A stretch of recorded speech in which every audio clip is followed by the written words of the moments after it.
하나님을 사랑함으로 말씀의 묵상의 자리에 올라오신 여러분을 주님 이름으로 축복합니다. 어제 함께 나누었던 말씀 묵상의 내용과 같이 하나님께서는 이스라엘의 동기가 선하지 못했지만 그들의 소원을 들어주십니다. 바로 이스라엘의 왕을 세우시는 것이죠. 사무엘을 통해 이스라엘의 왕으로 선택될 사람은 베냐민 지파 기스의 아들 사울이었습니다.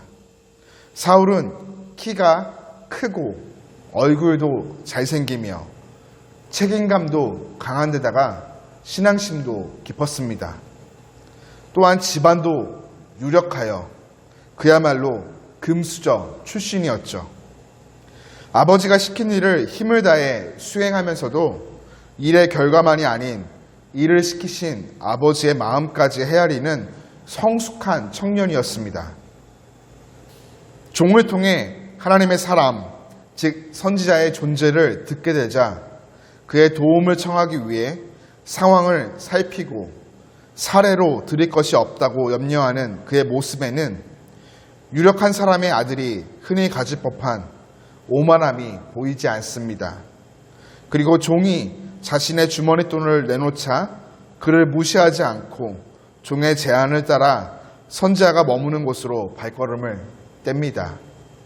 하나님께서는 사울이 오기 전날 사무엘에게 그가 올 것을 알려주십니다. 그가 하나님의 백성 이스라엘을 블레셋 사람들의 손에서 구원할 것이다. 그 백성을 다스릴 것이다 말씀하시며 그를 이스라엘의 지도자로 삼으라 명하시죠. 하나님께서는 사울을 진심으로 믿으셨고 그에게 나라를 맡기셨으며 그가 진심을 다해 하나님의 기대에 보답하기를 바라셨습니다.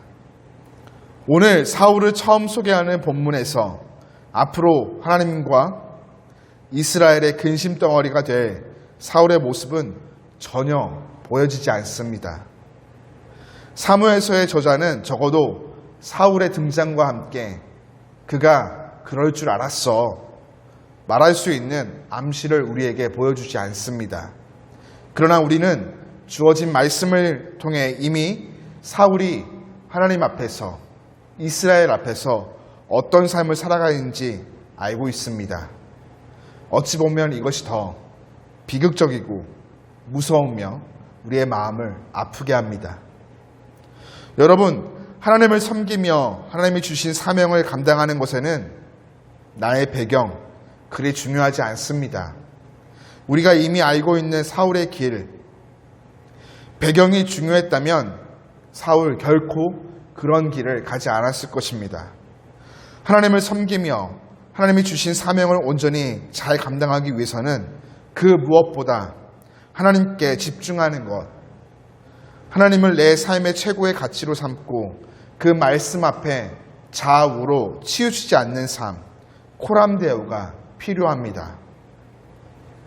계속해서 반복하며 또 반복하여 말하여도 결코 아깝지 않은 우리 삶의 중요한 가치, 하나님께서 내 삶의 최고의 가치가 되시고 그 말씀이 삶의 중심이 되는 것, 모든 삶의 자리가 하나님 앞에 바로 서 있는 것, 이것이 바로 오늘 우리로 하나님 손에 붙들려 귀하게 쓰임받는 삶, 하나님 앞에 우리가 바로 살아가게 하는 기본이 되어집니다. 하나님께서는 오늘도 우리에게 많은 영혼을 다스리라 명하십니다.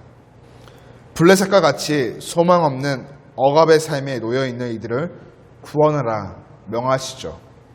이 거룩한 부름 앞에 빠르지도 않고 화려해 보이지도 않을지라도 최고의 가치, 모든 것 대신은 하나님을 의지하며 그 앞에 바로 서서 끝까지 동일하게 사명을 온전히 감당하며 나아가는 하나님께 영광을 돌리는 우리 모두가 되기를 간절히 소망합니다.